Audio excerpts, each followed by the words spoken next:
ध्यान से देखिए, मान लीजिए कि आप मोदी समर्थक ही हैं, क्या वो उस डिबेट में आपको तरह तरह की सूचनाएं दी जा रही हैं। एक समर्थक का भी अपना एक सेल्फ रेस्पेक्ट होता है ना, कि वो चीजें जानना चाहता है।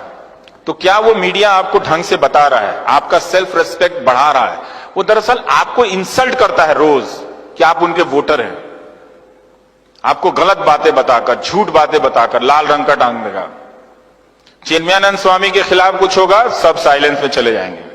आजम खान के यहां बकरी पे भी केस होगा, घंटों घंटों बहस होने लगेगी।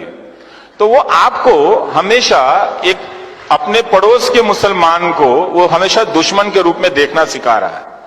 मैं साफ साफ कहता हूं, और इसको आप नोट कर लीजिए। और ये बात मैं लड़कियों से कहना चाहता हूं कि भाई देख लेना, जो लड़का किसी समाज से नफरत करता हो वो ना अच्छा पति बन सकता है, ना प्रेमी बन सकता है, ना भाई बन सकता है। देख लेना, ऐसे किसी लड़की से, आईटी सेल वाले से शादी मत कर लेना भाई, बता रहा हूं ध्यान से। पता चला कि दहेज तो नहीं देना चाहिए, मां बाप ने चोरी छुपे कुछ पैसा दिया, लाखों रुपए भी गए और मिल गया वो नफरत करने वाला, तो वो प्रेमी नहीं हो सकता है। मोहब्बत बहुत जरूरी है दोस्त, मिट्टी से भी और इंसान से भी। ऐसा नहीं हो सकता कि इंसान से मोहब्बत ना करो और कहो कि हम मिट्टी से मोहब्बत करते हैं। हम मिट्टी से मोहब्बत इसलिए करते हैं कि उस मिट्टी में बसने वाले इंसानों से भी मोहब्बत करते हैं। ये बात ध्यान रखिएगा। आज इंदौर में बीजेपी के आईटी सेल के प्रभारी हैं विक्की मित्तल, फेसबुक पे उन्होंने क्या लिखा कि गोडसे जी की पिस्तौल की नीलामी करवा दीजिए, पता चल जाएगा देशभक्त थे कि आतंकवादी थे। हम यहां पर आ गए, गांधी को मारने वाले के लिए ताली बजा के आप हिंदुस्तान नहीं बना सकते, नहीं बना सकते हो आप। जिस देश में गांधी के हत्यारे को देशभक्त कहा जा रहा है, तो गांधी क्या आतंकवादी थे?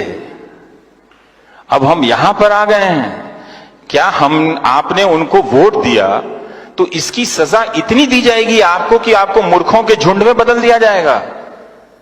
कि एक वोट देने के बदले, आप कितना प्यार करते हैं प्रधानमंत्री को, लेकिन उसके बदले में आपको उस झुंड में बदला जा रहा है कि आप गांधी के हत्यारे को गोडसे जी गए। थोड़ा सावधान रहिए, हो क्या रहा है इस देश में। और वो फेसबुक पे लिख रहे हैं, ये कभी हुआ था? कभी नहीं हुआ था। क्योंकि ये पॉलिटिक्स, आईटी सेल और मीडिया ये मान के चलता है कि आपने अपनी बुद्धि स्थगित कर दी, आप में बुद्धि नहीं है। मैं नहीं मानता, मैं उनके वोटर को बहुत सम्मान से जानता हूं, मुझे मालूम है कि वो एक अलग तरीके से सोच रहे हैं, लेकिन उनसे वो चूंकि उनको वोट देते हैं, उनसे बदला नहीं लिया जाना चाहिए। उनको सजा किस बात की दी जा रही है कि उनसे ये कहा जा रहा है, अब चूंकि तुम उनको वोट देते हो, तुम अब मुसलमानों से नफरत करने लगे हो, तो चलो अब गोडसे को भी गोडसे जी बोलो। फिर मालूम नहीं अगली बार अब आपसे क्या कराएंगे, आपके हाथ में बम दे देंगे, कहेंगे जाके फट जाओ कहीं पे, तुम नौकरी मत मांगो। ये मत कीजिएगा, ये मत कीजिएगा। ये शर्म की बात है कि हमारे देश में गांधी की हत्या हुई,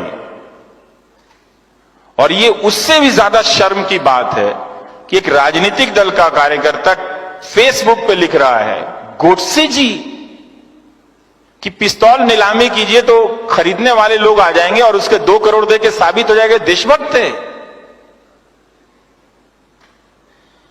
गांधी की लाठी की कोई कीमत नहीं है दोस्तों, कोई कीमत नहीं है उनकी लाठी की। उस लाठी को उन्होंने कभी किसी पे नहीं चलाई, तो ये मत होने देना। हालांकि अब देर हो चुकी है, अब तुम्हारे पास करने के लिए कुछ है नहीं, फिर भी बता रहा हूं कि आपको एक रोबोट में बदल दिया गया है, गलत गलत सूचनाओं से भर के। अब आपसे सिर्फ 2 ही काम लिए जाएंगे, समुदाय के नाम पे, धर्म के नाम पे आपको एक झुंड में बदला जाएगा कि आप जाओ उसको मार आओ पहलू खान को, या फिर आप सुबोध कुमार सिंह को मार के आओ। उसे भी इंसाफ नहीं मिला, सुबोध कुमार सिंह को भी इंसाफ नहीं मिला, पहलू खान को भी इंसाफ नहीं मिला।